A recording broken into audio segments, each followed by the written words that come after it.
kita tentu ingin bisa membaca dan mengungkapkan makna di balik bahasa tubuh dari orang lain atau lawan bicara kita.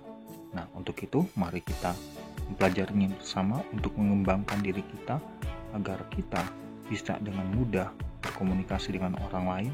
Tapi ingat, ini bukan untuk kita mencurigai orang lain atau untuk membuat diri kita menjadi orang yang sombong, tapi agar supaya komunikasi kita dengan sesama kita dapat berjalan dengan lancar.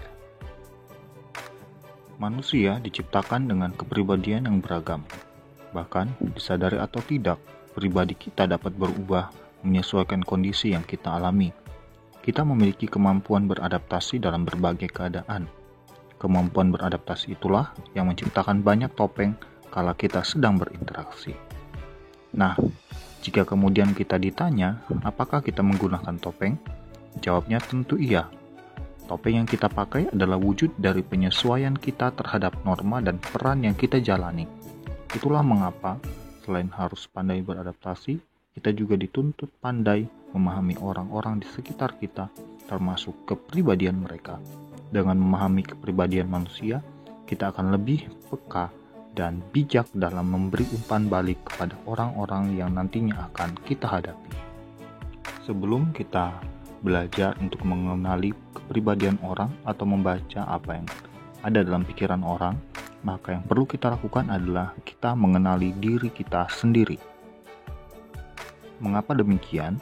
Karena disadari atau tidak, ketika kita sedang mencoba mempelajari bahasa tubuh lawan bicara, aktivitas itu juga ternyata membuat mereka mempraktekannya kepada diri kita. Jika kita sudah mampu mengenali diri sendiri, kita pun cenderung mampu mencerna bahasa tubuh yang disampaikan oleh orang lain. Mari kita renungkan beberapa pertanyaan berikut.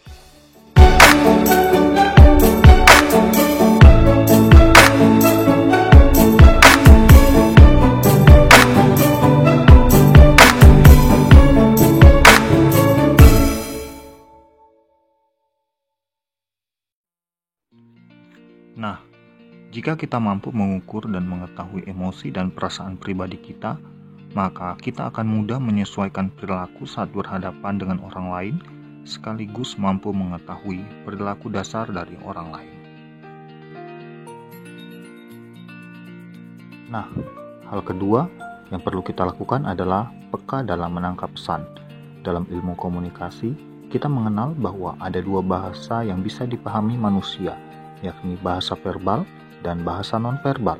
Melalui bahasa verbal atau lisan, kita dapat menerima pesan dan memahami pesan dengan saling bertutur kata, sedangkan bahasa nonverbal menghadapkan kita pada aneka bentuk bahasa tubuh. Mempelajari bahasa tubuh memang perlu kesabaran. Bahasa tubuh dapat dicerna melalui pengamatan. Bahasa tubuh memang syarat akan budaya yang melekat pada pelakunya. Seorang bernama James Brock mengatakan bahwa kita mampu menangkap pesan universal dari banyak bahasa tubuh yang kita lihat. Apa yang kita lihat akan membuat kita menjadi peka. Nah, kepekaan terhadap apa sajakah yang dimaksud?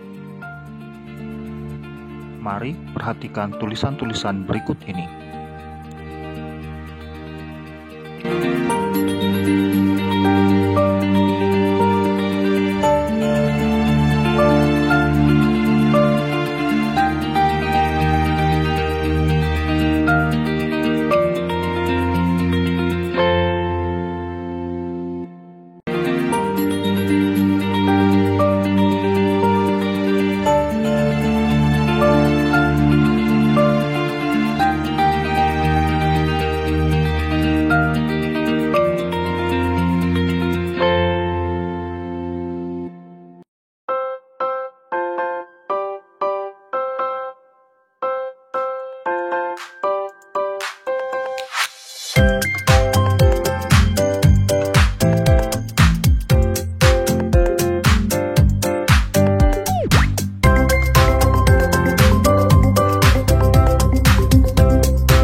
Nah, kita sudah belajar bersama.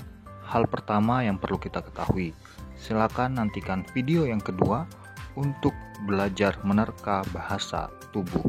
Jangan lupa subscribe, like, komen, dan share.